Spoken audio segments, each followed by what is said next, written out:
तो चलिए आज हम स्टार्ट करते हैं क्लास 11th का क्लास 12 का नेक्स्ट वीडियो लेकर आए हैं। इसमें हम लोग आज 2-3 छोटे छोटे टॉपिक्स पढ़ेंगे और सबसे मज़ेदार बात यह है कि इस टॉपिक के बाद हम लोग 3-4 जो है खूब दमदार क्वेश्चंस करेंगे। जो क्वेश्चंस जो है कंपटीशन एग्जाम में, जैसे आपका एडवांस हो गया या मेंस हो गया, इंजीनियरिंग हो गया, इन सब में जो क्वेश्चंस पूछे हैं इसको किया जाएगा ताकि आपका जो है कंसेप्ट बहुत क्लियर हो जाए। तो आज का वीडियो बहुत ही इंटरेस्टिंग होने वाला है। और तो सबसे पहले हम स्टार्ट करेंगे, और इस वीडियो को स्टार्ट करने से पहले एक बार आपको बता दूं कि यदि आप जो है मेरा वो पीछे वाला वीडियो नहीं देखे हैं तो एक बार जरूर उसे आप देखें, क्योंकि जब तक वो वीडियो आप नहीं देखेंगे ये वीडियो आपको उतना क्लियर समझ में नहीं आएगा। तो इसलिए आप एक बार उस वीडियो को जरूर देख लें, और जो लोग उसे देख लिए हैं उनका स्वागत है, काफी अच्छा है, बहुत ही अच्छा समझ में आएगा। और लास्ट के कुछ क्वेश्चन हम जो है काफी अच्छे करने वाले हैं, काफी इंटरेस्टिंग जो है क्वेश्चन होने वाला है। तो आज हम स्टार्ट करेंगे सबसे पहले डाइलेक्ट्रिक क्या होता है। ठीक, डाइलेक्ट्रिक के बारे में, डाइलेक्ट्रिक का पोलराइजेशन, डाइलेक्ट्रिक क्या होता है, उसमें पोलर और नॉन पोलर जो होते हैं, दो होते हैं डाइलेक्ट्रिक। तो एक पोलर होता है, एक नॉन पोलर, इसके बारे में मैंने पिछले वीडियो में बताया है। और आज हम ये बताएंगे कि डाइलेक्ट्रिक को हम यूज दो कैपेसिटर के बीच में यूज करते हैं तो पोलर यूज करते हैं कि नॉन पोलर यूज करते हैं, क्या रीजन है पोलर न यूज करने का, क्या रीजन है नॉन पोलर यूज करने का। इसके बाद कुछ 1-2-4-5 एग्जांपल देखेंगे, फिर हम पढ़ेंगे कि डाइलेक्ट्रिक का पोलराइजेशन कैसे होता है। अगर डाइलेक्ट्रिक को इलेक्ट्रिक फील्ड में अगर हम रख देते हैं तो उसका पोलराइजेशन कैसे होता है, यानी पोलराइजेशन ऑफ डाइलेक्ट्रिक। इसके बाद हम छोटा सा टॉपिक पढ़ेंगे डाइलेक्ट्रिक स्ट्रेंथ, तब जो है जाकर हम कुछ 2-4 मैथमेटिकल क्वेश्चंस भी किया जाएगा। ठीक, तो चलिए स्टार्ट करते हैं। सबसे पहला टॉपिक डाई इलेक्ट्रिक। ये तो मैंने पिछले वीडियो में बताया भी था, डाई इलेक्ट्रिक। डाई इलेक्ट्रिक क्या होता है, देखिए जनरली जो हम डाई इलेक्ट्रिक की बात करते हैं तो डाई इलेक्ट्रिक हमारा कुछ नहीं है, जो नॉन कंडक्टिंग मटेरियल होता है, हम कह सकते हैं कि non conducting material is a dielectric. इसको मैंने बताया था, एक बार आपको रिकॉल कर दे रहा हूं, लिख सकते हैं कि नॉन कंडक्टिंग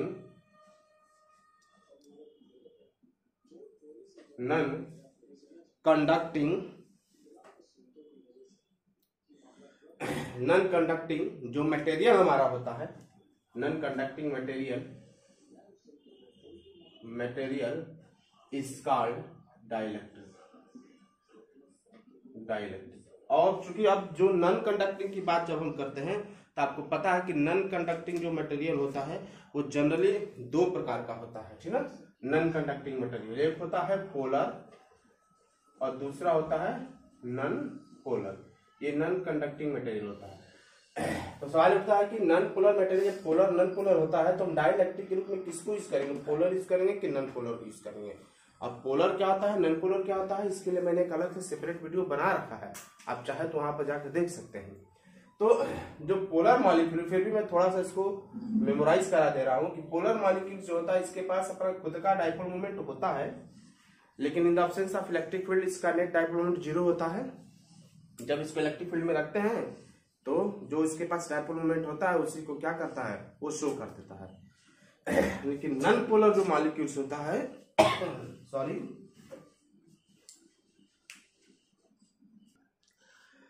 लेकिन जो नॉन पोलर मॉलिक्यूल्स होता है इलेक्ट्रिक फील्ड के एब्सेंस में उसके पास कोई जो है डाइपोल मोमेंट नहीं होता है, 0 डाइपोल मोमेंट होता है। लेकिन जब इसको अंदर इलेक्ट्रिक फील्ड अप्लाइड कर दिया जाता है उसके ऊपर, तो उसके पास डाइपोल मोमेंट न होने के बावजूद भी एक नया डाइपोल मोमेंट उसके अंदर इंड्यूस हो जाता है, क्रिएट हो जाता है।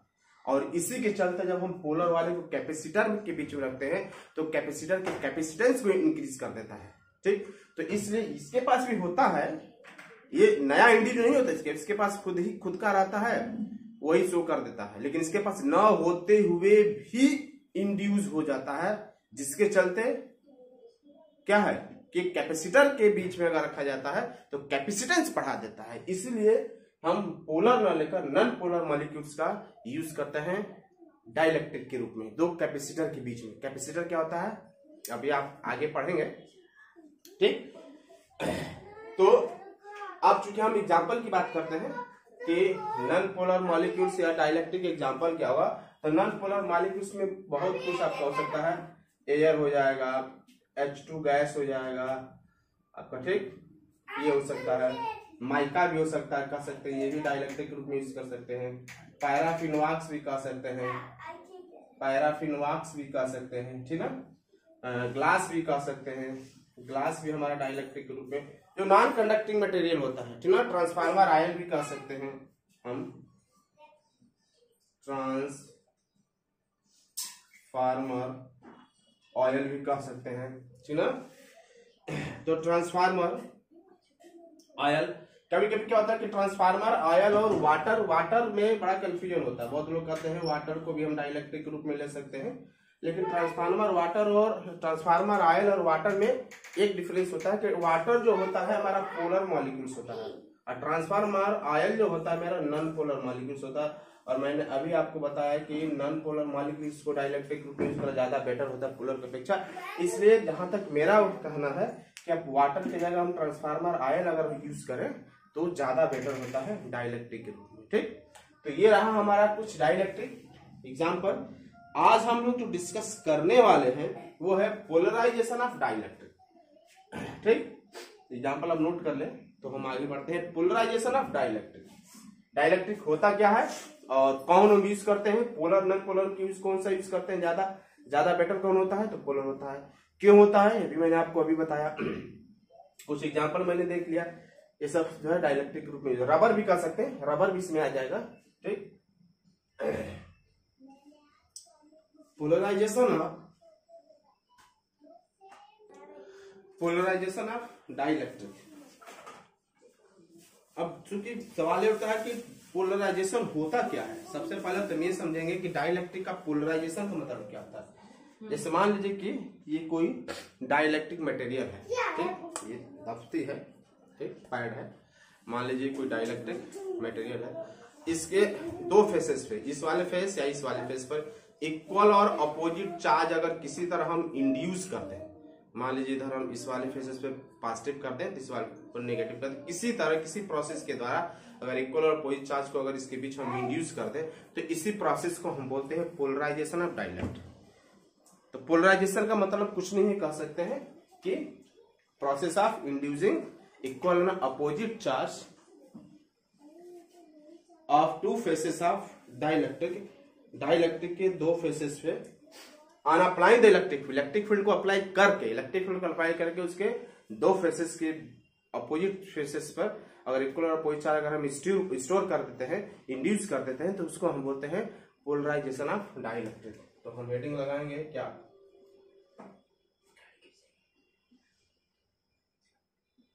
Jason of dielectric, polarisation of dielectric slab, ठीक, पोलराइजेशन ऑफ डाइलेक्ट्रिक स्लैब क्या होता है, तो process of inducing equal and opposite charge. हम क्या करेंगे कि दो कंडक्टर ले लेंगे, ठीक ना, और एक पर क्या करेंगे पॉजिटिव चार्ज इधर है आपका इंड्यूस हो जाएगा और इसके इस फेस पे क्या है नेगेटिव चार्ज है, इसके बीच में जो है कुछ नहीं है, वैक्यूम है। आपको पता है कि अगर दो कंडक्टर अपोजिट चार्जेस का होगा, एक पॉजिटिव होगा कि नेगेटिव होगा, तो इलेक्ट्रिक फील्ड पॉजिटिव से क्या होगा नेगेटिव की तरफ होगा, तो इसके अंदर इलेक्ट्रिक फील्ड डेवलप हो जाएगा, क्योंकि दोनों प्लेट के बीच पोटेंशियल डिफरेंस होगा सॉरी।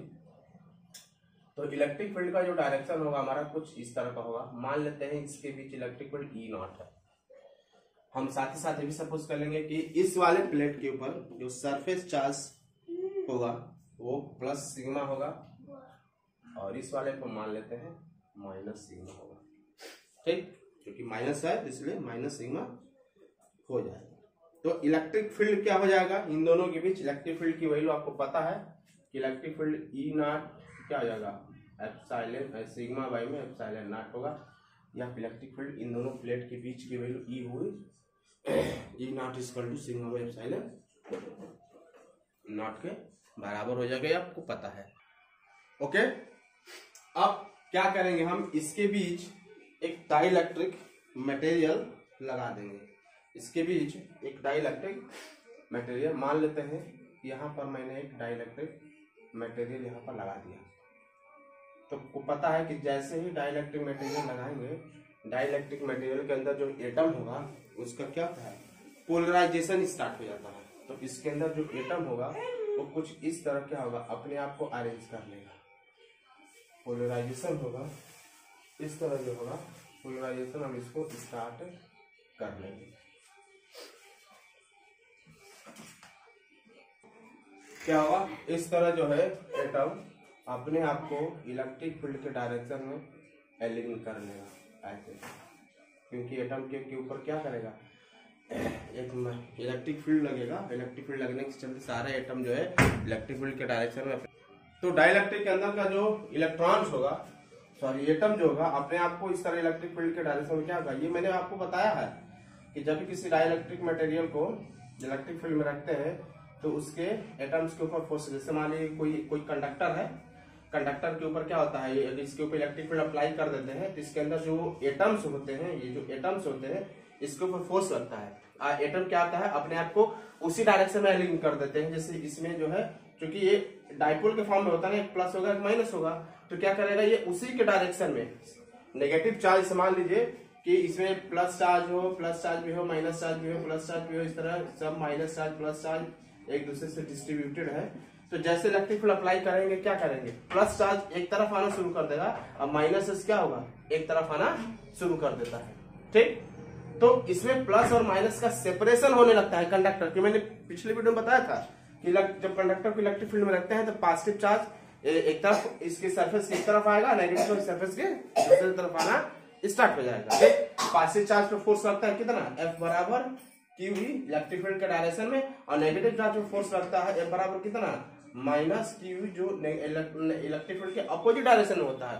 तो इलेक्ट्रिक फील्ड अगर उधर है तो नेगेटिव चार्ज इधर आना स्टार्ट करेगा। ठीक, अब पॉजिटिव में क्या होगा, उधर जाएगा तो इसके सरफेस पे कुछ इस तरह का हो जाएगा, इधर आपका हो जाएगा नेगेटिव ऐसे ऐसे ऐसे स्टोर हो जाएगा, और इधर हो जाएगा क्या, इसको प्लस चार्ज हो जाएगा। इसको हम बोलते थे पोलराइजेशन। उसी तरह यहाँ भी होगा, जब डाइइलेक्ट्रिक स्लैब को अगर हम रखते हैं इलेक्ट्रिक फील्ड में, तो इसके अंदर जितने भी एटम होंगे, जैसे मान लीजिए कोई डाइइलेक्ट्रिक स्लैब है और इसके अंदर कई एटम इस तरह रखा हुआ है, ऐसे ऐसे ऐसे ऐसे एटम कई रखा हुआ है इस तरह। तो जैसे इसको हम इलेक्ट्रिक फील्ड में रखेंगे, हम इलेक्ट्रिक फील्ड में जब इस पे हम रखेंगे तो सारा का सारा जो है इलेक्ट्रिक फील्ड के डायरेक्शन में एलिग्न होगा। जो ऐसे ऐसे मुड़ा हुआ है, ये वाला भी, ये तो खुद ही है, ये वाला भी क्या होगा, अपने आप को इलेक्ट्रिक फील्ड के डायरेक्शन में इस तरह क्या करेगा, एलिग्न कर लेता है। वही चीज यहाँ पर होगा, जिससे सारे एटम एक दूसरे के क्या होते हैं, रैंडमली डायरेक्शन में ऐसे जो है लगे रहते हैं, ऐसे किसी पर्टिकुलर डायरेक्शन में नहीं होते। ठीक, ऐसे ऐसे जो लगाते हैं। लेकिन जब इसको हम इलेक्ट्रिक फील्ड में रख देते हैं, इलेक्ट्रिक फील्ड में रख देते हैं, तो सब पे एक फोर्स लगता है, सारा का सारा इलेक्ट्रिक फील्ड के डायरेक्शन में अपने आप को एलिग्न कर लेता है। सब जितने भी एटम होते हैं सब इलेक्ट्रिक फील्ड के डायरेक्शन में एलिग्न होते हैं, और कुछ बन जाता है फिगर इस तरह का। ये फिगर जो हमारा इस तरह का फिगर बन जाता है इलेक्ट्रिक फील्ड के डायरेक्शन में, जब एलिग्न करेंगे तो इस तरह का फिगर बन जाता है। यानी सारा का सारा एटम पर्टिकुलर डायरेक्शन में, डायरेक्शन कौन सा होगा, तो जिधर इलेक्ट्रिक फील्ड का डायरेक्टर होता है उधर ही उसी डायरेक्शन में अपने आप को क्या करते हैं, एलिग्न कर लेते हैं। इसके ऊपर फोर्स लगता है, डाइइलेक्ट्रिक का जो एटम होता है, एटम के ऊपर क्या लगता है, फोर्स लगता है, और इस फोर्स लगने के चलते सारे एटम एक दूसरे को क्या करते हैं, इलेक्ट्रिक फील्ड के डायरेक्शन में एलिग्न कर लेते हैं। समझ में आ रहा है बात। प्लेट ले लेंगे, सॉरी दो कंडक्टिंग प्लेट ले लेंगे। हम क्या करेंगे कि दो कंडक्टिंग प्लेट ले लेंगे। ठीक, कंसीडर पैरेलल कंडक्टिंग प्लेट जिसके बीच क्या हो, वैक्यूम। इसके बीच हम मान लेते हैं दोनों के बीच में क्या है, वैक्यूम है, और इसके एक प्लेट पर जो है प्लस चार्ज है और दूसरे प्लेट पर क्या है, उतना ही मेरा माइनस चार्ज है। तो जब दो कंडक्टिंग प्लेट में जिसके ऊपर चार्ज है, उन दोनों को अगर एक दूसरे के पास में रखेंगे तो उसके बीच अगर एक प्लस चार्ज हो एक पर माइनस चार्ज हो तो उसके बीच जो है आपका स्टोर इलेक्ट्रिक फील्ड क्रिएट हो जाता है, आपको पता है। तो इसके बीच इलेक्ट्रिक फील्ड क्रिएट होगा। हम सपोज कर लेते हैं कि इलेक्ट्रिक फील्ड का डायरेक्शन क्या होगा, इस तरफ होगा, ये इलेक्ट्रिक फील्ड का डायरेक्शन हो जाएगा। अब हम मान लेते हैं कि इसके ऊपर surface charge density sigma plus sigma, यहाँ पर जो है माइनस सिग्मा है। तो अब इन दोनों के बीच इलेक्ट्रिक फील्ड की वैल्यू कितनी होगी, आप जानते हैं इलेक्ट्रिक फील्ड की value equal to sigma by epsilon nought होता है। अब इसके बीच वैक्यूम है, हमने कोई डाइलेक्ट्रिक मटेरियल नहीं रखा। अब हम क्या करेंगे कि इसके अंदर डाइलेक्ट्रिक मटेरियल रख देंगे, नॉन पोलर, पोलर वाला नहीं, नॉन पोलर वाला डाइलेक्ट्रिक मटेरियल रखेंगे। तो आपको पता है कि जो डाइलेक्ट्रिक मटेरियल होता है, थोड़ा इसके बारे में समझ लीजिए। जो डाइलेक्ट्रिक मटेरियल होता है उसके अंदर जो एटम होता है वो डाइपोल के फॉर्म में होता है। जो डाइलेक्ट्रिक मटेरियल इस तरह डाइपोल का एटम जो है, डाइपोल का मतलब समझते हैं, यानी उसमें एक प्लस होगा एक माइनस होगा, एक प्लस होगा एक क्या होगा माइनस, ऐसे एटम के फॉर्म में होता है डाइलेक्ट्रिक सेल। क्योंकि नॉन पोलर होता है, नॉन पोलर को जब हम इलेक्ट्रिक फील्ड में रख देते हैं तो उसके फोर्स लगता है, जिसके चलते पॉजिटिव और नेगेटिव चार्ज क्या होता है अलग अलग होता है। ये मैंने एक वीडियो बनाया है, ऊपर आप देख सकते हैं। और वो पोलराइज जो क्या होता है, इसके ऊपर जो है एक डाइपोल की तरह इंड्यूस हो जाता है, प्लस चार्ज एक तरफ माइनस एक तरफ सॉरी प्लस चार्ज एक तरफ और माइनस चार्ज एक तरफ हो जाता है, जिसके चलते जो एटम इस तरह का शेप का रहता है इलेक्ट्रिक फील्ड में रख देने से इसके अंदर जो प्लस और माइनस पॉजिटिव और नेगेटिव होता है वो एक दूसरे को इस तरह डाइपोल के फॉर्म में बनाता है। एक तरफ प्लस चार्ज होता है और एक तरफ क्या होता है नेगेटिव चार्ज आता है और डाइपोल का फॉर्मेशन कर लेता है। तो जितने भी एटम या मॉलिक्यूल्स होंगे जो डाइपोल का फॉर्मेशन करते हैं, अगर उसको हम इलेक्ट्रिक फील्ड में रखेंगे, नॉन कंडक्टिंग जो है पोलर जो मॉलिक्यूल्स है उसको इलेक्ट्रिक फील्ड में रखेंगे, तो जो एटम होगा जो डाइपोल का फॉर्मेशन करता है उसके ऊपर एक फोर्स लगेगा और वो एटम क्या करेगा, जैसे जो इधर इधर चारों तरफ है वो सारा का सारा एटम अपने आप पर्टिकुलर डायरेक्शन में इस तरह एलिगन कर लेता है।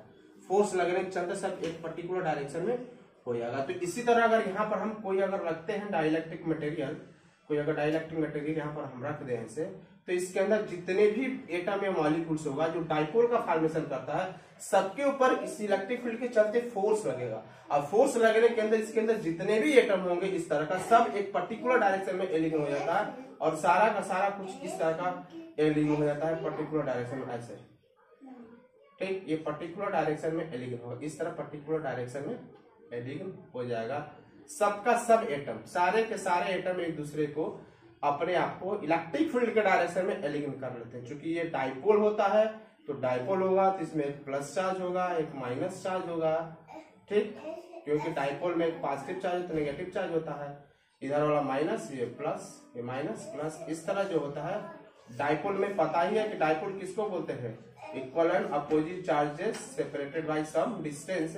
इक्वल और अपोजिट चार्ज अगर सम डिस्टेंस से सेपरेटेड रहेगा तो उसको हम डाइपोल बोलते हैं। क्योंकि ये एटम और मॉलिक्यूल्स जो होता है वो डाइपोल के फॉर्म में होता है, इसलिए इसमें एक प्लस और एक माइनस होगा और सारे के सारे इलेक्ट्रिक फील्ड के डायरेक्शन में अपने आप को क्या कर लेंगे एलिगन कर लेंगे। अब इसको अगर आप ध्यान से देखेंगे तो समझ में आएगा कि अगर यहां से हम डॉटेड लाइन इस तरह ड्रॉ करें ऐसे डॉटेड लाइन, तो इसके और इसके इधर वाला जितने भी होंगे सब एक दूसरे के इफेक्ट को कैंसिल आउट कर देंगे। क्यों, प्लस माइनस होने के चलते अंदर का सारा सारा क्या होगा इफेक्ट खत्म, हमारा बच क्या जाएगा, इधर से सिर्फ माइनस प्लस माइनस वाला इस वाले फेस पे हो जाएगा और प्लस वाला जो है इस वाले फेस पे हो जाएगा। और हमारा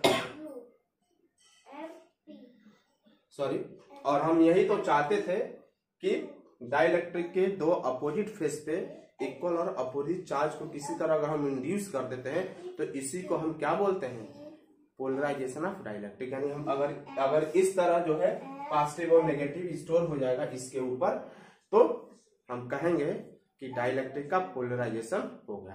तो ये जो इतने भी हैं अगर इसको हम यहाँ से हटा दें, मतलब इसके इफेक्ट को अगर खत्म हो जाए तो इसको हम बोलते हैं कि डाइलेक्ट्रिक का पोलराइजेशन हो गया।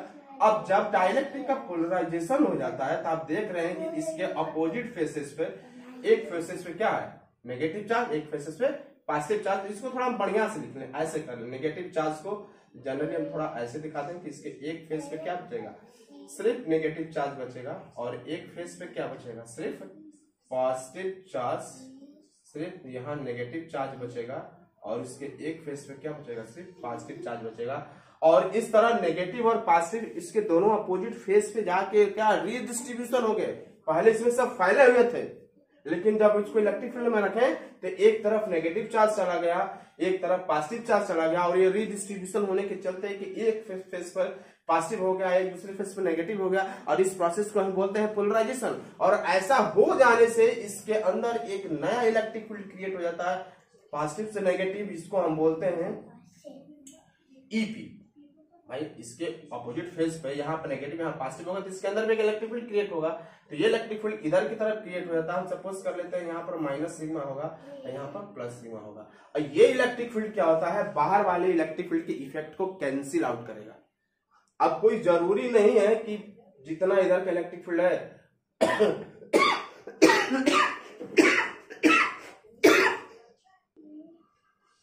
तो कोई जरूरी नहीं है कि जितना बाहर वाला इलेक्ट्रिक फील्ड है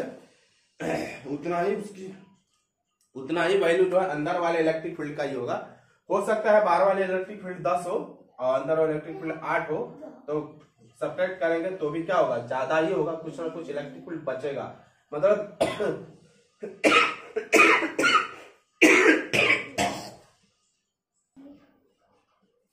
हो सकता है बाहर वाला इलेक्ट्रिक फील्ड 10 हो और अंदर वाला इलेक्ट्रिक फील्ड जो है 8 हो, तो कुछ ना कुछ उसकी वैल्यू बचेगा, 0 के बराबर नहीं होता। 0 के बराबर भी हो सकता है, ऐसी बात नहीं है। अगर बाहर वाले इलेक्ट्रिक फील्ड अंदर वाले इलेक्ट्रिक फील्ड के बराबर हो जाएगा तो इसके अंदर की इलेक्ट्रिक फील्ड 0 हो सकता है। लेकिन ये डिपेंड करता है कि पोलराइजेशन के चलते जो इलेक्ट्रिक फील्ड क्रिएट हो रहा है उसका स्ट्रेंथ कितना है। अगर अंदर वाला स्ट्रेंथ इस स्ट्रेंथ से कम है तो कुछ ना कुछ इलेक्ट्रिक फील्ड अंदर बचेगा, ये पूरा इफेक्ट कैंसिल आउट नहीं होगा। तो इस पोलराइजेशन डाइलेक्ट्रिक को इसके अंदर रख देते हैं, तो रखने से इसके अंदर जो पोलराइजेशन हुआ, इस पोलराइजेशन के चलते इसके अंदर एक नया इलेक्ट्रिक फील्ड क्रिएट हो गया, जिसको हम बोलते हैं इंड्यूस इलेक्ट्रिक फील्ड। एक इलेक्ट्रिक फील्ड इंड्यूस हो गया। अब इस इंड्यूस वैल्यू, इसकी अगर हम वैल्यू निकालेंगे तो ई पी किसके बराबर हो जाएगा, ये चूंकि इसकी सरफेस चार्ज डेंसिटी सिग्मा है तो सिग्मा बाई में एप्सिलॉन नॉट के, चूंकि इसको हम सिग्मा पी से डिनोट कर देंगे तो समझ में आएगा कि पोलराइजेशन के चलते ही हुआ है और ये सिग्मा है, तो इसलिए ये हो जाएगा EP equal to sigma by epsilon nought हो जाएगा।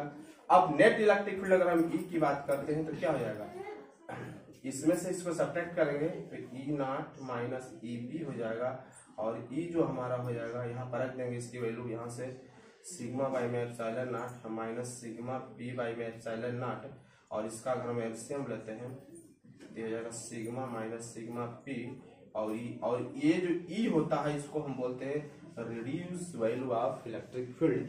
ये इलेक्ट्रिक फील्ड का क्या होता है, रिड्यूस वैल्यू होता है, तो इसलिए ई को कहते हैं रिड्यूस वैल्यू ऑफ इलेक्ट्रिक। तो इस तरह किसी हम अगर डाइलेक्ट्रिक स्लैब को इलेक्ट्रिक फील्ड में रखते हैं तो उसका पोलराइजेशन हो जाता है। ठीक, अब हम पढ़ेंगे डाइलेक्ट्रिक स्ट्रेंथ क्या होता है। अभी मैंने आपको बताया कि किसी डाइलेक्ट्रिक को यदि इलेक्ट्रिक फील्ड में रख देते हैं, मान लीजिए कोई ये डाइलेक्ट्रिक मटेरियल है और इसको हमने इलेक्ट्रिक फील्ड में रख दिया, तो इसके अंदर जो एटम होते हैं, एटम पर जो फोर्स रहता है, ठीक ना, क्या होता है एटम, क्योंकि डाइपोल के फॉर्म में तक प्लस और एक माइनस होगा। मान लीजिए यही एटम ही है, ठीक ना, इसमें क्या होगा, एक प्लस होगा और एक माइनस होगा, इलेक्ट्रॉन होगा। तो अगर हम किसी डाइलेक्ट्रिक को किसी इलेक्ट्रिक फील्ड में रखते हैं तो इसके एटम या मॉलिक्यूल्स के ऊपर फोर्स लगता है। ठीक, और फोर्स लगने से क्या होता है, फोर्स लगने से ये होता है कि जब भी किसी डाइलेक्ट्रिक मटेरियल को अगर हम इलेक्ट्रिक फील्ड में रखते हैं तो आपको पता है कि मटेरियल क्या होता है, पोलराइज हो जाता है। अब पोलराइज हो जाने से, क्योंकि पोलराइजेशन तो उसमें स्टार्ट ही हो जाएगा, प्लस चार्ज एक तरफ होता है, नेगेटिव चार्ज एक तरफ होता है, तो जो एटम होते हैं उसमें जो है स्ट्रेच आता है। जैसे मान लीजिए ये एटम है, ठीक ना, ये प्लस चार्ज है और इसमें हमने इलेक्ट्रिक फील्ड अप्लाई कर दिया, तो अब इसमें स्ट्रेच आएगा, मतलब कि इसका शेप कुछ इस तरह बनता जाएगा, इस तरह बनता जाएगा। ठीक, एक तरफ प्लस चार्ज हो जाएगा, एक तरफ माइनस चार्ज हो जाएगा, यानी डाइपोल का तरफ फॉर्मेशन कर लेगा। इधर नेगेटिव चार्ज होगा, डाइपोल क्या होता है, प्लस और एक माइनस होता है जो एक दूसरे से सेपरेटेड होते हैं सम डिस्टेंस से, तो ये डाइपोल की तरफ फॉर्मेशन करेगा। अब इसमें इलेक्ट्रिक फील्ड और ज्यादा हम बढ़ाते जाएंगे तो इसमें स्ट्रेच और बढ़ेगा और साथ साथ स्ट्रेन भी होगा। कहने का तात्पर्य यह है कि जब किसी हम डाइलेक्ट्रिक मटेरियल को इलेक्ट्रिक फील्ड में रखते हैं तो वो पोलराइजेशन होता है। पोलराइजेशन होता है तो उसके एटम के बीच क्या होता है, एटम में स्ट्रेच होता है, स्ट्रेन होता है, और उस स्ट्रेस स्ट्रेन के चलते एटम के इलेक्ट्रॉन और पॉजिटिव चार्ज और नेगेटिव चार्ज इलेक्ट्रॉन और प्लस और माइनस में क्या खिंचाव आता है। जैसे जैसे इलेक्ट्रिक फील्ड बढ़ाते जाते हैं खिंचाव और बढ़ता जाता है और बढ़ता जाता है। अगर इलेक्ट्रिक फील्ड और ज्यादा करेंगे स्ट्रेच और होता जाएगा और एक स्थिति ऐसा आता है कि जब इसके स्ट्रेंथ इलेक्ट्रिक फील्ड की स्ट्रेंथ को बहुत ज्यादा कर देते हैं, टू हाई कर देते हैं, तो उसके स्ट्रेच के चलते इसमें से इलेक्ट्रॉन क्या होता है बाहर चला आता है। जब इलेक्ट्रॉन बाहर चला आता है तो एटम क्या होता है एक प्लस चार्ज बन जाता है और एक क्या होता है माइनस चार्ज बन जाता है। मतलब अब आयंस का फॉर्मेशन हो जाता है। अब जब आयंस का फॉर्मेशन हो जाता है तो जो हम डाइलेक्ट्रिक स्लैब यूज करते हैं कंडक्टर के बीच में, जो डाइलेक्ट्रिक स्लैब यूज करते हैं, अब चूंकि ये तो क्या होता है इंसुलेटर का तरह बिहेव करता था, लेकिन इस इलेक्ट्रिक फील्ड का स्ट्रेंथ इतना ज्यादा बढ़ा दिए कि एटम में स्ट्रेच होना शुरू होगा। स्ट्रेच होने के चलते चलते उसका इलेक्ट्रॉन क्या होगा वहां से बाहर निकल गया। अब बाहर निकल आ जाने से इलेक्ट्रॉन जो होगा एटम से बाहर आ जाता है। बाहर आ जाने से अब जो होता है वो आयंस का फॉर्मेशन हो जाता है। वहां पर आयन का फॉर्मेशन हो जाने से अब डाइलेक्ट्रिक जो होता है हमारा इंसुलेटर की तरह बिहेव नहीं होता है। और जब इलेक्ट्रॉन निकल जाता है उसको हम बोलते हैं इलेक्ट्रिक ब्रेक डाउन। ठीक, तो इसको हम बोलते हैं इलेक्ट्रिक ब्रेक डाउन। ये मेरा इलेक्ट्रिक ब्रेक डाउन होता है। ये इलेक्ट्रिक ब्रेक डाउन कब होता है कि इलेक्ट्रिक फील्ड डाइलेक्ट्रिक को जब हम इलेक्ट्रिक फील्ड में रखेंगे तो रखने के बाद इलेक्ट्रिक फील्ड इतना ज्यादा बढ़ा दें कि उसके जो एटम्स होते हैं उसमें खिंचाव होते होते इलेक्ट्रॉन उससे बाहर निकल जाए। जब इलेक्ट्रॉन बाहर निकल जाएगा तो अब उस क्या होगा आयंस का फॉर्मेशन होगा, एक नेगेटिव चार्ज बन जाएगा, पॉजिटिव चार्ज बन जाएगा। अब जो डाइलेक्ट्रिक होता है वो इंसुलेटर की तरफ हम नहीं करता है, क्योंकि आयंस का फॉर्मेशन हो गया ना, तो इलेक्ट्रॉन एक तरफ जाने लगता है, प्लस चार्ज एक तरफ जाने लगेगा, माइनस चार्ज एक तरफ जाने लगेगा, तो अब वो इंसुलेटर रह ही नहीं जाएगा, अब तो कंडक्टर की तरफ बिहेव करने लगेगा। और उसी को हम बोलते हैं इलेक्ट्रिक ब्रेक डाउन। तो इलेक्ट्रिक फील्ड की वो मैक्सिमम वैल्यू जहां तक कि इसमें का इलेक्ट्रॉन बाहर न निकले, मतलब कोई इलेक्ट्रिक ब्रेक डाउन ना हो। अब हम इलेक्ट्रिक फील्ड कितना लगाएं कि ब्रेक डाउन ना हो। मान लीजिए मैंने इलेक्ट्रिक फील्ड 10 लगाया तो ब्रेक डाउन नहीं होगा, 15 लगाया तो ब्रेक डाउन नहीं होगा, 50 लगाया तो ब्रेक डाउन हुआ। लेकिन 50 के बाद जैसे हम एक 51 लगाया, अगर यहाँ से इलेक्ट्रिक ब्रेक डाउन मतलब कि इसमें से इलेक्ट्रॉन उसके एटम में से इलेक्ट्रॉन निकल गया, तो हम बोलेंगे कि इलेक्ट्रिक फील्ड की मैक्सिमम वैल्यू कितनी है 50 है, जहां तक कि ये हमारा अभी डाइलेक्ट्रिक बना रहेगा। क्योंकि 50 के बाद जैसे हम 51 कर रहे हैं अब इसका डाइलेक्ट्रिक जो है इंसुलेटर नहीं बन पा रहा है। अभी आयंस किसमें से इलेक्ट्रॉन बाहर आ जा रहा है, आयंस का फॉर्मेशन हो जा रहा है, अभी इसका इंसुलेशन ब्रेक कर रहा है। तो इलेक्ट्रिक फील्ड की वो मैक्सिमम वैल्यू जहां तक कि डाइलेक्ट्रिक हमारा इंसुलेटर ही बना रहे, इंसुलेटर उसका ब्रेक ना हो, यानी इलेक्ट्रिक ब्रेक डाउन ना हो, इलेक्ट्रिक फील्ड की उस मैक्सिमम वैल्यू को ही हम बोलते हैं क्या डाइलेक्ट्रिक स्ट्रेंथ। ठीक, तो डाइलेक्ट्रिक स्ट्रेंथ का मतलब कि अधिक से अधिक कितना हम इलेक्ट्रिक फील्ड लगा दें कि उसका जो है एटम्स जो है उसका इलेक्ट्रॉन्स जो है एटम से बाहर ना निकले। क्योंकि इलेक्ट्रिक फील्ड अगर हम अप्लाई करते जाते हैं तो उसमें स्ट्रेच होता जाएगा, स्ट्रेच होने से क्या होता है इलेक्ट्रॉन एक ऐसा स्थिति आएगा तो इलेक्ट्रॉन बाहर आ जाएगा। तो हम कितना अधिक से अधिक लगा दें, अबे कम से कम तो कुछ लगा सकते हैं, 5 लगाएंगे तो नहीं आएगा, 10 लगा तो नहीं होगा, 15 भी लगाएंगे तो नहीं निकलेगा इलेक्ट्रॉन। लेकिन हम अधिक से अधिक कितना लगाएं, क्या वो इससे ज्यादा लगाएंगे तो निकल जाएगा, हो कुछ ना कुछ तो फिक्स वैल्यू होगा ही। क्या इलेक्ट्रिक फील्ड अगर हम इतना लगा दें तो अब इससे ज्यादा से होता ना, ये मार्कर है, अधिक से अधिक कितना फोर्स लगाएं कि टूटे ना, बस बस बस टूट जाए, ऐसी कंडीशन आती है ना। उसी तरह इलेक्ट्रिक फील्ड की भी कंडीशन है कि इलेक्ट्रिक फील्ड इस एटम पर हम अधिकतम कितना लगाएं, मैक्सिमम कितना लगाएं कि इलेक्ट्रॉन अब उससे ज्यादा लगाएंगे तो बाहर निकल जाएगा। तो मैक्सिमम वैल्यू वो मैक्सिमम वैल्यू ही हमारा देगा डाइलेक्ट्रिक स्ट्रेंथ। तो डाइलेक्ट्रिक स्ट्रेंथ को हम कह सकते हैं, डाइलेक्ट्रिक स्ट्रेंथ के लिए हम फार्मूला भी यहाँ पे यूज कर सकते हैं कि ई ब्रेक इक्वल टू होता है वी ब्रेक बाय में डी होता है। इसके लिए हम फार्मूला ये यूज कर सकते हैं डाइलेक्ट्रिक स्ट्रेंथ के लिए। तो इलेक्ट्रिक फील्ड की वो मैक्सिमम वैल्यू जहां तक कि maximum value of electric field that can be applied dielectric without electric break down. Electric break down का मतलब है कि उसमें से इलेक्ट्रॉन बाहर न निकले। कितना इलेक्ट्रिक फील्ड अधिक से अधिक कितना इलेक्ट्रिक फील्ड लगा दें कि इलेक्ट्रॉन बाहर न निकले। अब जैसे मान लीजिए कोई कह दे कि अगर 50 लगाएंगे तो इलेक्ट्रॉन बाहर आ जाएगा, लेकिन 51 लगाएंगे 50 लगाएंगे तो इलेक्ट्रिक फील्ड बाहर नहीं आएगा। 1 से लेकर 50 तक चाहे कोई भी वैल्यू लगा दी जो इलेक्ट्रॉन उसमें से बाहर नहीं आएगा। लेकिन अगर हम 50 से जैसे ही 51 लगाए तो तो इसमें से इलेक्ट्रॉन बाहर आ गया, तो अब मेरा 50 जो है मैक्सिमम है, तो 50 से ज्यादा हम नहीं अप्लाई कर सकते। तो मैक्सिमम वैल्यू ही इलेक्ट्रिक फील्ड की मैक्सिमम वैल्यू ही, जहां तक कि इसका जो है ब्रेक डाउन ना हो। जब ब्रेक डाउन हो जाएगा इलेक्ट्रिक फील्ड के जिस वैल्यू को ब्रेक डाउन हो जाएगा वो नहीं, वो तो अब बाहर चला गया, स्ट्रेंथ से बाहर हो गया, तो इसकी डाइलेक्ट्रिक का स्ट्रेंथ कितना है, इलेक्ट्रिक फील्ड कितना बियर कर सकता है, वो अधिक से अधिक कितना इलेक्ट्रिक फील्ड बियर कर सकता है ताकि उसका इलेक्ट्रॉन बाहर ना निकले। तो जो मैक्सिमम वैल्यू होता है उसी को हम बोलते हैं क्या, डाइलेक्ट्रिक स्ट्रेंथ। ठीक, तो बढ़ते हैं अपने कुछ एक दो क्वेश्चंस पे, मैथमेटिकल क्वेश्चंस करते हैं। चलिए, तो ये क्वेश्चन है आपके सामने, इस क्वेश्चन को आप करिए। कह रहा है कि 3 point charge of 1 coulomb 2 coulomb and 3 coulomb are place at 3 corner of an equilateral triangle of side 1 metre. 1 metre का एक फिगर भी यहाँ पे है, 1 मीटर का इक्विलेटरल ट्रायंगल है, 1 मीटर का है, और इसके तीनों कॉर्नर पर 3 चार्ज रखा हुआ है। Calculate the work done required to move these charge to the corner of smaller triangle. अब इस सारे चार्ज को मूव करके स्मॉलर ट्रायंगल के कॉर्नर पर लाना है। ठीक, तो लाने में कितना हम वर्क डन करेंगे, ये वर्क डन हमें यहाँ पर क्या करना है, कैलकुलेट करना है। और इस स्मॉलर ट्रायंगल का जो साइड है आपको दे रखा है 0.5 मीटर। समझ में आया क्वेश्चन? तो करिए, ऑप्शन दे दो, ऑप्शन भी दे दो। चलिए, वो पहले से खुद से जो है आप वीडियो को पॉज करके कर लीजिए, ठीक ना। इसके बाद ऑप्शन है फर्स्ट नंबर 8.9 इंटू 10 की पावर 10 जूल। ठीक, दूसरा है 8.8 इंटू 10 की पावर 10 जूल। तीसरा है 9.9 इंटू 10 की पावर 10 जूल।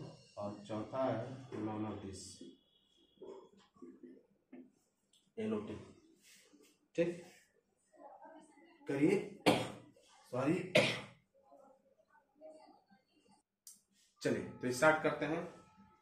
ठीक, हम क्या करेंगे, पहले यहां पर का जब चार्ज इस वाले ट्रायंगल के वर्टेक्स पे है तो एनर्जी कितना होगा वो निकाल लेंगे, पोटेंशियल एनर्जी। इसके बाद जब चार्ज यहां पर आएगा तो यहां पर पोटेंशियल एनर्जी कितना होगा वो कैलकुलेट कर लेंगे। और दोनों पोटेंशियल एनर्जी को अगर हम सब्ट्रैक्ट कर देंगे तो आपको पता है कि जो एनर्जी आता है हम वर्क उतना ही करते हैं जितना एनर्जी होता है। तो दोनों एनर्जी को अगर सब्ट्रैक्ट कर देंगे तो मेरा वर्क डन के बराबर ही आ जाएगा। समझ में आ रहा है क्या करना है? तो चलिए कैलकुलेट करते हैं।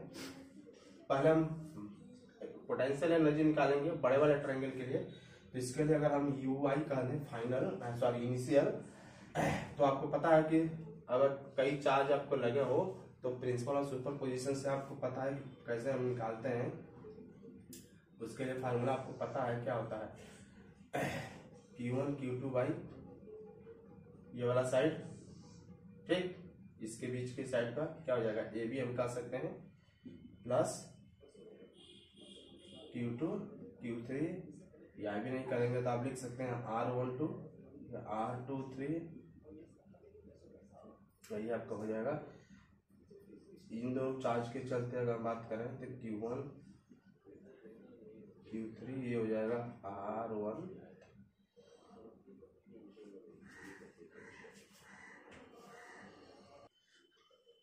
ठीक, इतना होगा। इसकी वैल्यू आपको पता है क्या होता है, 9 इंटू 10 के पावर 9। Q1 की पता है आपका 1, बहुत आसान क्वेश्चन है, हलवा क्वेश्चन है। Q2 पता है 2, और चूंकि पता है कि साइड का जो इस इक्विलेटरल ट्रायंगल का साइड है आपका 1 मीटर का है, कहीं दिया भी था 1 मीटर यहाँ पर, तो 1 कर देंगे, प्लस Q2 की जगह पर 2, Q3 की जगह पर 3, डिस्टेंस आपका 1 मीटर ही है, और Q1 की जगह पर 1 और Q2 की जगह पर 3, ये हो जाएगा आपका 1 मीटर। और इसको अगर हम सॉल्व करेंगे 9 इंटू 10 के पावर 9 कितना होगा, 3 2 6, 6 और 2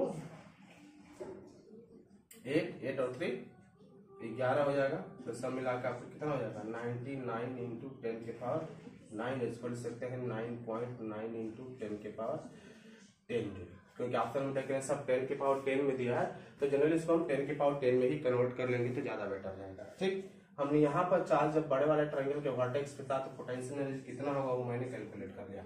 अब चार्ज अगर यहाँ पर आ जाएगा मूव करके तो उस समय कितना पोटेंशियल एनर्जी होगा उसको हम UF कर दें फाइनल, तो फार्मूला वही हो जाएगा सॉरी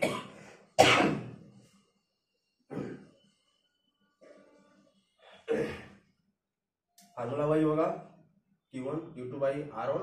तो यहाँ पर होगा तो क्या कर सकते हैं 1 इंटू 2 बाई, अब यहाँ पर डिस्टेंस बदल गया क्योंकि इसका साइड कितना है 0.5 है, तो जो हम 1 रख रहे थे अब यहाँ पर क्या रखेंगे 0.5 रखेंगे, तो 0.5 प्लस Q2 Q3, तो Q2 और Q3 है 2 इंटू 3 0.5 और Q1 Q3 क्या हो जाएगा आपका 1 इंटू 3 0.5 ये, और ये हो जाएगा आपका 9 इंटू 10 की पावर 9, और ये हो जाएगा आपका कितना, इसको चाहे तो वैसे ले सकते हैं 20 बाई में 5, ये आपका हो जाएगा 3 2 6 यानी 60 बाई में 5, ये हो जाएगा आपका 30 बाई में 5।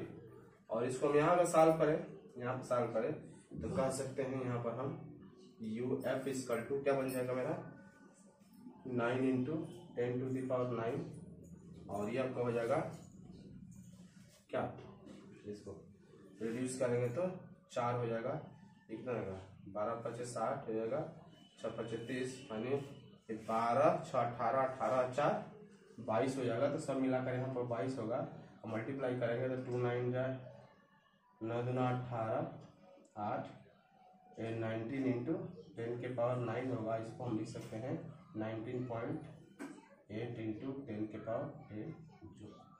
तो यहाँ पर जो एनर्जी है सॉरी यहाँ पर जो एनर्जी है वो इतना है, और ऊपर वाले में जो एनर्जी था मेरा कितना था इतना था, तो दोनों का अगर हम डिफरेंस निकालेंगे तो उसको वर्क डन बोलेंगे, और वर्क डन ही हमें कैलकुलेट करना है। तो वर्क डन इक्वल टू हो जाएगा 19.8 इंटू 10 के पावर 10 जूल और माइनस 9.9 इंटू 10 के पावर 10 जूल, और इसको सब्ट्रैक्ट करेंगे तो कितना आएगा, हमें लग रहा है कि 9.9 इंटू 10 के पावर 10 जूल ही आएगा। तो जो आपका ऑप्शन होगा थर्ड वाला ऑप्शन क्या होगा आपका करेक्ट हो जाएगा। ठीक, इस तरह हम इस क्वेश्चन को क्या कर सकते हैं कैलकुलेट कर सकते हैं। बढ़ते अपने नेक्स्ट क्वेश्चन की तरफ। नेक्स्ट क्वेश्चन आता है कि 2 चार्ज, देखिए आपको बोर्ड पर मैंने लिख रखा है 2 चार्ज है, 2 charge Q1 equal to 2 into 10 के power -8 coulomb and Q2 equal to -4 in -0.4 into -8 coulomb 10 to the power -8 coulomb are placed 60 centimetre apart. दो चार्ज है जो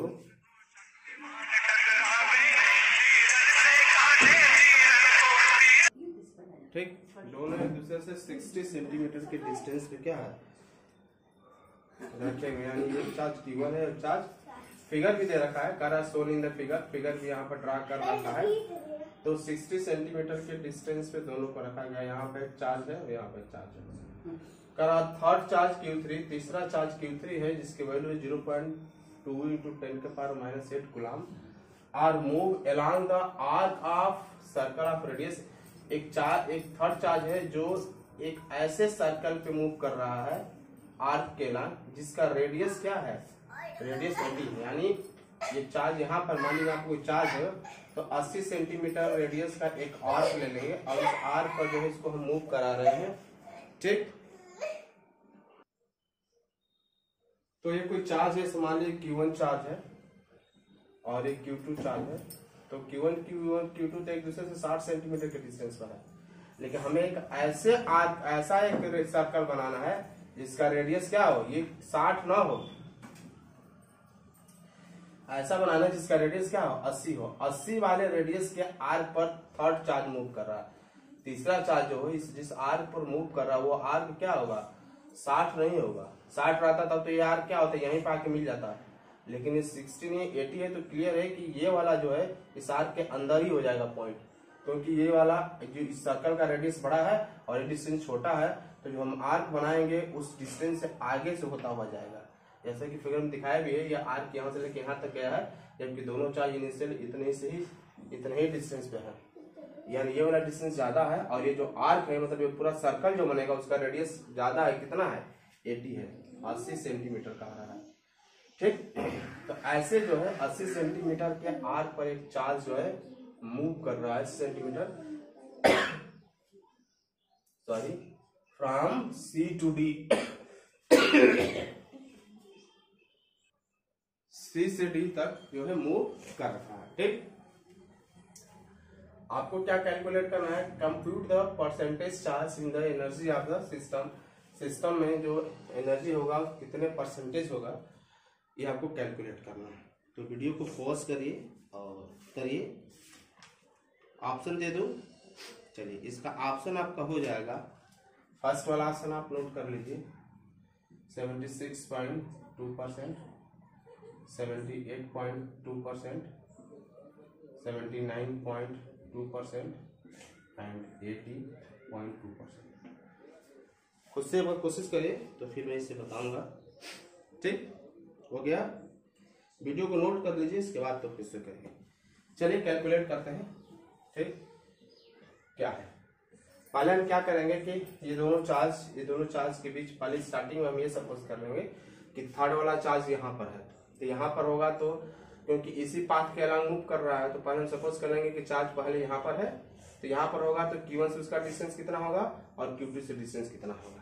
फिर हम सपोज कर लेंगे कि मूव करते करते जब यहाँ पहुंचेगा तो Q1 से डिस्टेंस कितना होगा और फिर Q2 से कितना डिस्टेंस होगा। ठीक, तो पहले हम Q1 वाली बात करते हैं, जब C पर है तब बात करते हैं कि initially suppose let charge is at C पर है, तो डिस्टेंस यहाँ से लेके यहाँ तक का जो होगा Q1 से Q3 का डिस्टेंस R13 कितना हो जाएगा 80 सेंटीमीटर है, तो इसको मीटर में चेंज करेंगे तो हो जाएगा 0.8 मीटर। और Q2 से इसका डिस्टेंस की बात करें तो यहाँ से अगर हम इसको मिलाते हैं तो एक राइट एंगल ट्रायंगल बनेगा। इसका डिस्टेंस निकालने के लिए हम पाइथागोरस थ्योरम निकालेंगे। तो आप इसके डिस्टेंस को अगर हम 2, 3 कहें, R23 कहें तो क्या होगा, हाइपोटेनस का स्क्वायर परपेंडिकुलर का स्क्वायर और बेस के स्क्वायर के बराबर होता है। तो हाइपोटेनस कितना हो जाएगा 80 है, सॉरी हाइपोटेनस तो मेरा यही है, परपेंडिकुलर मेरा 80 है, तो 80 का इसका अंडर रूट में होगा 80 का स्क्वायर अब प्लस क्या होगा बेस 60 का स्क्वायर, और ये सॉल्व करेंगे तो आपको कितना आएगा 6400 हो जाएगा, ये हो जाएगा 3600 हो जाएगा आपका। और इसको सॉल्व करेंगे तो हो जाएगा आपका 0.0001, ये हो जाएगा 100 सेंटीमीटर, इसको मीटर में चेंज करेंगे तो 1 मीटर के आसपास आ जाएगा। ठीक, अब हम कैलकुलेट करेंगे कि चार्ज का जब यहाँ पर है तो Q1 से डिस्टेंस हमारा इतना है और Q2 से डिस्टेंस इसका इतना है, तो अब यहाँ पर चार्ज होगा तो इसकी पोटेंशियल मतलब एनर्जी कितनी होगी, उस एनर्जी को अगर हम UI final initial energy denote करें तो 1 बाई में 4πε0 फार्मूला आप जानते ही हैं, Q1 Q2 बाई में R12 plus Q2 Q3 R23 ऐसा होगा। इसको अगर ध्यान से देखेंगे आप 1 बाई में 4πε0, तो Q1 हमारा Q1 Q2 नहीं है, Q1 Q3 है यहाँ पर, क्योंकि हमें इस यहाँ पर चार्ज रखा गया तो Q3 होगा, तो Q3 यहाँ से कॉमन होगा और अंदर बच जाएगा Q1 बाई में R12 और Q2 बाई में R23, इतना हो जाएगा। इसकी वैल्यू होता है 9 × 10⁹। थर्ड चार्ज का वैल्यू आपको दे रखा है वहां पर 0.2 × 10⁸, 0.2 × 10⁻⁸, और ये जो Q1 की वैल्यू आपको यहाँ से दे रखा है कितना 2 × 10⁻⁸ डिवाइडेड बाई इसके बीच का डिस्टेंस है 0.8, और Q2 की भी वैल्यू आपको दे रखा था कहीं ये है -8, इसलिए ये वाला प्लस जो क्या होगा माइनस हो जाएगा, क्योंकि यहाँ पर -0.4 है, तो 0.4 × 10⁻⁸, और इसके बीच का डिस्टेंस आपका कितना है 1 मीटर, तो ये हो जाएगा। अब इसे अगर हम सॉल्व करते हैं तो 9 में अगर हम मल्टीप्लाई करेंगे, यहाँ पर 9 में मल्टीप्लाई करेंगे तो ये जगह 9 × 2 = 18, 9 में 0.2 का मल्टीप्लाई करेंगे तो क्या होगा 1.8 आएगा, लेकिन ये इसका पावर 9 है, इसका पावर 8 है, तो यहाँ एक 10 बचेगा तो मल्टीप्लाई करेंगे तो ये वाले पॉइंट हट जाएगा, सब मिला के यहाँ पर 18 हो जाएगा 18। और इसको अगर हम सॉल्व करेंगे तो इसका जो वैल्यू आएगा ये हो जाएगा 2.5 माइनस ये आपका हो जाएगा 10⁸ रहेगा, -10⁸, और माइनस हो जाएगा 0.4 × 10⁻⁸, और इसको हम सब्ट्रैक्ट करेंगे तो आपको बच जाएगा यहाँ पर 18 × 2.1 × 10⁻⁸, और इसका अगर हम मल्टीप्लाई करेंगे तो हमें लगा 37.8 इंटू 10⁻⁻8 के आसपास इसका रिजल्ट आएगा। आप मल्टीप्लाई करके देख सकते हैं, इसका 37.8 इंटू 10⁻8 आएगा। समझ में आ रहा है ये बात? अब हम क्या करेंगे आगे, यहां तक तो मैंने सपोज कर लिया। अब ये चार्ज चूंकि यहाँ रेस्ट में नहीं है, कह रहा है कि थर्ड चार्ज इतना is move along the arc, ये इस आर्क पर मूव कर रहा है। तो मूव करते करते करते करते जब यहां पर आएगा तो हम कैलकुलेट करेंगे कि जब वो यहां पर आएगा तो उस समय उसका चार्ज कितना होगा। यहां से लेकर यहां तक आएगा, सॉरी चार्ज नहीं, यहां से जब यहां पर आएगा तो इसका Q1 से इस Q1 से डिस्टेंस कितना हो जाएगा और Q2 से डिस्टेंस कितना होगा। डिस्टेंस निकाल कर फिर इसी फार्मूले में रखेंगे तो हमारा आएगा कि यहाँ पर आएगा तो उसकी एनर्जी कितनी होगी। फिर उन दोनों एनर्जी को सब्ट्रैक्ट करके हमें चूंकि फाइंड करना परसेंटेज, तो परसेंटेज निकालेंगे। ठीक, तो सॉल्व करते हैं इसको आगे। चलिए सॉल्व करेंगे इसको, हम आगे यहीं से ले लेते हैं। पहले डिस्टेंस फाइंड कर लेते हैं। जब चार्ज यहाँ पर आ जाएगा, यहाँ मूव करते, तो चूंकि ये आर्क है, तो ये आर्क यहाँ से लेके यहाँ तक का रेडियस है, यहाँ से लेके यहाँ तक का रेडियस बराबर होगा। तो D पर आएगा तो Q1 से तो रेडियस के ही बराबर हो जाएगा, मतलब 80 के ही बराबर होगा। तो अगर हम यहाँ पे बात करें, यहाँ Q3 को अगर यहाँ ला दे तो उस समय R13 जो होगा वो 80 सेंटीमीटर के ही बराबर होगा, यानी 0.8 मीटर के ही बराबर होगा। क्योंकि इस आर्क है तो उसका रेडियस क्या होगा, सेम होगा। तो ये रेडियस अगर 80 का है तो यहाँ से लेकर यहाँ तक क्या होगा, 80 का ही होगा।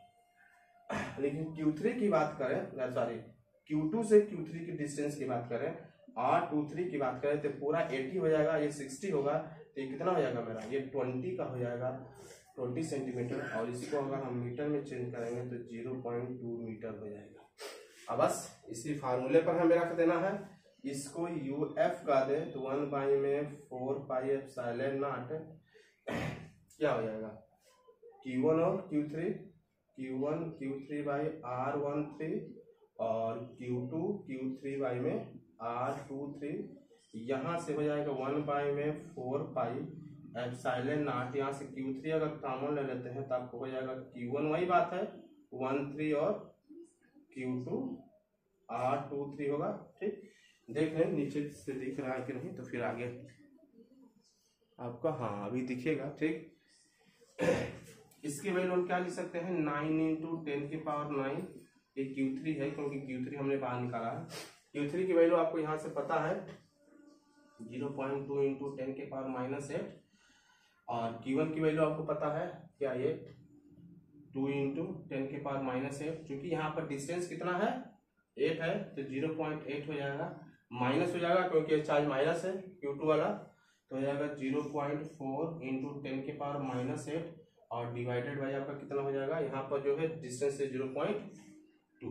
ठीक, अब इसका हमें मल्टीप्लाई करना है, डिवाइड करना है, जो भी कुछ करना है इसका हम करेंगे। समझ में आ रहा? तो ऊपर से स्पेस कम है तो ऊपर से हम क्या करेंगे, क्वेश्चंस को इरेज कर देंगे। आप क्वेश्चन नोट किए हैं, जरूरत पड़ेगा तो आप देख सकते हैं। ठीक, इसको हम इरेज कर देते हैं। इसको अगर यहाँ से इरेज हम करेंगे तो क्या वैल्यू हमारा मिलेगा, सॉरी यहाँ से हो जाएगा UF = 9 इंटू 10⁹ UF = 9 इंटू 10⁹। ठीक, 9 इंटू 10⁹। इसमें इसको मल्टीप्लाई करेंगे तो वही हो जाएगा क्या, 18 होगा, जैसे मैंने अभी यहाँ मल्टीप्लाई करके दिखाया भी था 18। ठीक, इंटू अंदर वाला क्या हो जाएगा, यहाँ से इसका डिवाइड करेंगे तो आ जाएगा आपका 2 पॉइंट, ऐसे कर सकते हैं 20, यहाँ से पॉइंट हटाएंगे तो ऊपर 20 इंटू 10⁻⁸ बाई में 8, माइनस ये दोनों पॉइंट हट जाएगा तो 4 बाई में 2 इंटू 10⁻⁸। इसको कर सकते हैं 18 इंटू, ये इसको करेंगे तो 2 10 2 4 जा 2 2 जा 2 5 जा, डिवाइड करेंगे तो 2.5 इंटू 10⁻⁸, ये हो जाएगा 2 इंटू 10⁻⁸, और इसको हो जाएगा 18 इंटू, इसको सब्ट्रैक्ट करेंगे तो 0.5 इंटू 10⁻⁸ हो जाएगा। और इसका मल्टीप्लाई करेंगे 18×5 = 90, तो 9.0 इंटू 10⁻⁸ आ जाएगा। ठीक, यहाँ पर अब हम निकालेंगे कि चेंजिंग कितना हुआ एनर्जी में। आप देख रहे हैं कि यहां पर था तो एनर्जी ज्यादा था, तो अगर आप गौर से देखेंगे तो यहां पर जब चार्ज था तो उसके पास एनर्जी कितनी आई थी 37.8, और यहां पर जब आ गया तो उसके पास एनर्जी कितनी आई, इतना हो गया, मतलब एनर्जी में कुछ लॉस हो रहा है। तो चेंजिंग निकालेंगे तो यू आई माइनस अगर हम यू एफ करते हैं तो इसमें से घटाएंगे 37.8 इंटू 10 के पावर माइनस 8 और 9.0 इंटू 10 के पावर माइनस 8, तो हमें लग रहा है ये कितना आ जाएगा 28.8 इंटू 10 के पावर माइनस 8 आएगा। यही होगा, इसको सब्ट्रैक्ट करेंगे तो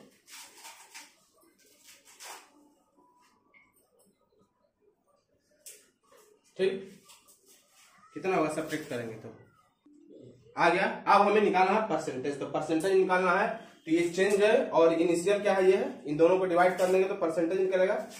तो डिवाइड करें, आप इतना नोट कर लीजिए, तो आगे बढ़ते हैं, नोट कर लीजिए, हो गया, आगे बढ़ा जाए। चलिए तो डिवाइड करके परसेंटेज निकालते हैं, ये वाली वैल्यू याद रखेंगे क्योंकि इसी से हम परसेंटेज निकालना है। तो परसेंटेज हम निकालेंगे तो क्या रिजल्ट आएगा, रिजल्ट हमारा आएगा अगर हम निकालते हैं परसेंटेज इसका तो हो जाएगा 28.8 इंटू 10 के पावर माइनस 8 डिवाइडेड बाई, ये हो जाएगा इनिशियल तो यही था 37.8 इंटू 10 के पावर माइनस 8, और इसको आप डिवाइड करेंगे तो आएगा 76.19, और इसको हम लिख सकते हैं 76.2%। तो हमारा जो ऑप्शन होगा यहाँ पर, ऑप्शन नंबर कौन सा सही है, सेकंड नहीं, ऑप्शन नंबर क्या फर्स्ट सही है, तो ये वाला ऑप्शन क्या होगा, करेक्ट ऑप्शन हो जाएगा। तो ये इस क्वेश्चन का क्या कंप्लीट सॉल्यूशन। ओके, बढ़ते हैं अपने नेक्स्ट क्वेश्चन की तरफ। नेक्स्ट क्वेश्चन आपका ये है कि 8 चार्ज वाटर ड्रॉपलेट, ठीक है, वाटर ड्रॉपलेट का जो है 8 जो है चार्ज, ईच ऑफ रेडियस, प्रत्येक का रेडियस कितना है 1 मिलीमीटर, एंड चार्ज जो है प्रत्येक का 10 के पावर माइनस 9 कूलम है। कोलैप्स कर रहा है, मतलब सारा आठों का आठों जो है आपस में मिल जा रहा है और सिंगल ड्रॉप बना रहा है। मतलब कहने का तात्पर्य क्या है कि छोटे छोटे इस तरह 8 जो है वाटर के ड्रॉप है, 1 2 3 4 5 6 7 8, प्रत्येक का रेडियस कितना है 1 मिलीमीटर, और चार्ज कितना है 10 के पावर माइनस 9। सब सारे के सारे आपस में कोलैप्स करके एक बड़ा ड्रॉपलेट बना दे रहा है, collapse to form a big droplet. तो आपको बता देना है कि बड़े वाले का जो है पोटेंशियल कितना होगा। ठीक, तो हम क्या करेंगे, आपको पता है कि अगर ये आठों मिलकर, सारे के सारे अगर आठों मिलकर एक बड़ा वाला ड्रॉपलेट बनाएंगे तो जितना आठों का चार्ज होगा उतना ही क्या होगा, बड़े वाले का ही चार्ज हो जाएगा। ठीक, तो पहले हम कैलकुलेट कर लेते हैं, ये क्वेश्चन है, सोल्यूशन इसका कैसे होगा। चार्ज जो है कितना है, एक का अगर हम चार्ज देखें, चार्ज जो है एक का निकालें तो आपको दिया है 10 के पावर 9 कूलम, तो 8 होगा चार्ज आप ईच ड्रॉप कर सकते हैं, ईच ड्रॉप का 10 के पावर माइनस 9 कूलम है। तो चूंकि 8 है तो 8 का चार्ज कितना हो जाएगा, चार्ज ऑफ 8 ड्रॉप कितना हो जाएगा 8 इंटू 10 के पावर माइनस 9 कूलम हो जाएगा। एक पर चार्ज उतना ही है तो 8 का निकालेंगे तो 8 का मल्टीप्लाई कर देंगे। ठीक, हम सपोज कर लेंगे कि जो छोटा वाला ड्रॉपलेट है, जो जितने भी छोटे वाले हैं उसका रेडियस मान लेते हैं R है, अब बड़े वाले का रेडियस कितना है कैपिटल R। तो आठों का जो वॉल्यूम होगा वो बड़े वाले के वॉल्यूम के बराबर होगा, क्योंकि आठों मिलकर ही बड़ा बना रहा है। तो वॉल्यूम ऑफ एक स्मॉल ड्रॉप क्या लिखेंगे यहाँ पर, volume of 8 small drop equal to volume of big water drop, है ना। तो एक चूंकि वाटर ड्रॉप क्या होता है, स्फेरिकल होता है, स्फेरिकल होता है, तो इसलिए उसका जो वॉल्यूम होगा तो 8 स्मॉल ड्रॉपलेट, तो चूंकि ड्रॉपलेट क्या होता है स्फेरिकल फॉर्म में होता है, इसलिए जब वॉल्यूम लिखेंगे तो स्क्वायर का ही वॉल्यूम लिखेंगे। ठीक, स्फीयर का वॉल्यूम हो जाएगा 4/3 पाई। और स्मॉल वाले का रेडियस हमने क्या सपोज किया था, स्मॉल वाले का रेडियस हमने स्मॉल आर लिया था, तो आर की हो जाएगा। और बड़े वाला जो स्फीयर जो ऑटोमोबाइल का बड़ा बना रहा था उसका रेडियस अगर हम कैपिटल आर ले लें तो कैपिटल आर ये हो जाएगा 4/3 पाई आर की हो जाएगा। तो 4/3 से 4/3 चला जाएगा, 8r³ = r³। और यहाँ से अगर हम r की वैल्यू निकालेंगे तो 2r के बराबर हो जाएगा। r मतलब स्मॉलर वाले का रेडियस है, स्मॉलर वाले का रेडियस आपको पता है 1 दिया है, कितना r दिया है 1 मिलीमीटर। इसको मीटर में चेंज करेंगे तो 10⁻³ मीटर होगा, यानी r की वैल्यू हो जाएगा 2 इंटू यहाँ पर रख देंगे तो 10⁻³ मीटर हो जाएगा। अब हमें इसका पोटेंशियल कैलकुलेट करना है, ठीक। तो पोटेंशियल जब कैलकुलेट करेंगे तो पोटेंशियल का फार्मूला आपको पता है, जो v होता है 1/4πε0 q में उसका रेडियस कैपिटल आर है तो r। अब वैल्यू रख देंगे, इसकी वैल्यू 9.9 इंटू 10⁹। चार्ज जो होगा क्या होगा, वो छोटे छोटे जो 8 ड्रॉपलेट थे जो मिलकर बड़ा वाला बनाए हैं, तो जो 8 का जो चार्ज होगा वही बड़े वाले का ही चार्ज होगा, टोटल चार्ज, क्योंकि वो 8 से मिलकर ही बड़ा वाला बना है। तो 8 का जो चार्ज होगा वही बड़े वाले का चार्ज होगा। तो 8 का चार्ज जितना है इसमें बड़े वाले का भी चार्ज जितना होगा, तो क्यू की जगह हम ये वाला वैल्यू रख देंगे 8 इंटू 10⁻⁹ और डिवाइडेड बाई आर कितना है 2 इंटू 10⁻⁻3। ये हो जाएगा 2 4 जा, ये तो कैंसिल आउट होगा 10⁻⁻9, ये 4 9 36 हो जाएगा।